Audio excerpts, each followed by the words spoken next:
अस्सलामुअलैकुम अज़ीज़ान मिल्लत इस्लामिया। जैसा कि हम सभी जानते हैं कि अभी हमारे मुल्क वतन अज़ीज़ भारत में औकाफ और वक़फ़ को लेकर के जो माहौल चल रहा है उससे हम सभी लोग आगाह हैं। वक़फ़ एक्ट में अमेंडमेंट आया, पार्लियामेंट के दोनों हाउस में पास हुआ और उसके बाद में वक़फ़ एक्ट के अंदर जो अमेंडमेंट हुए उसको सुप्रीम कोर्ट में कई लोगों और तंजीमों की जानिब से चैलेंज भी किया गया। लेकिन इन सभी चीज़ों के दरमियान सेंट्रल गवर्नमेंट की तरफ से एक और चीज़ लाई गई उम्मीद पोर्टल के नाम से, unified Waqf management, efficiency, empowerment and development. इसको जोड़ करके एक नाम दिया गया उम्मीद।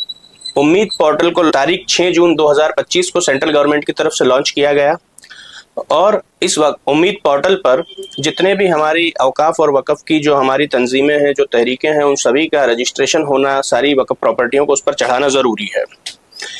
इस चीज़ के लॉन्च होने के बाद गवर्नमेंट ने इसमें 6 महीने का वक्त रखा है। 6 महीने के अंदर हमको अपनी सारी प्रॉपर्टियां उस पर चढ़ानी है और 2 महीने का एक्सटेंशन टाइम भी उसमें दिया गया है, यानी कुल मिला के 8 महीनों का टाइम है हमारे पास।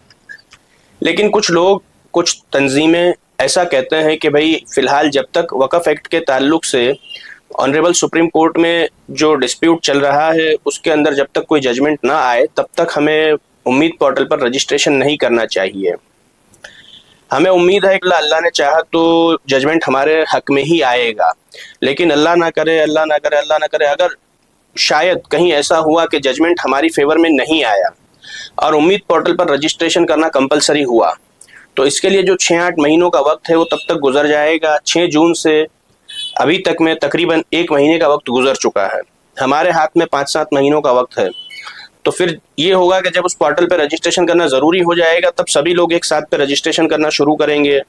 कभी सर्वर डाउन हो जाएगा, कभी पोर्टल बिजी हो जाएगा, तो आखिरी वक्त में इन सारे कामों को करने में बहुत हमाहमी हो जाएगी।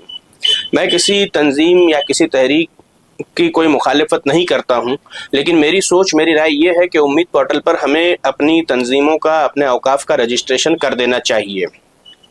उम्मीद पोर्टल पर रजिस्ट्रेशन करने की प्रोसेस भी मैं आपको थोड़ी बहुत समझा दूं कि जब आप ummid.minorityAffairs.gov.in की उसकी वेबसाइट को ओपन करेंगे तो उस पर रजिस्ट्रेशन की जो प्रोसेस आएगी उसमें पहले आईडी बनानी है।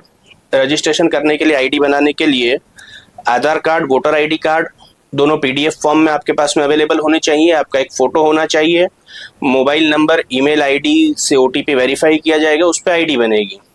वो आईडी के ज़रिए आपको लॉगिन करके आपको अपने वक़्फ़ की सारी प्रॉपर्टी, उसके जितना भी जो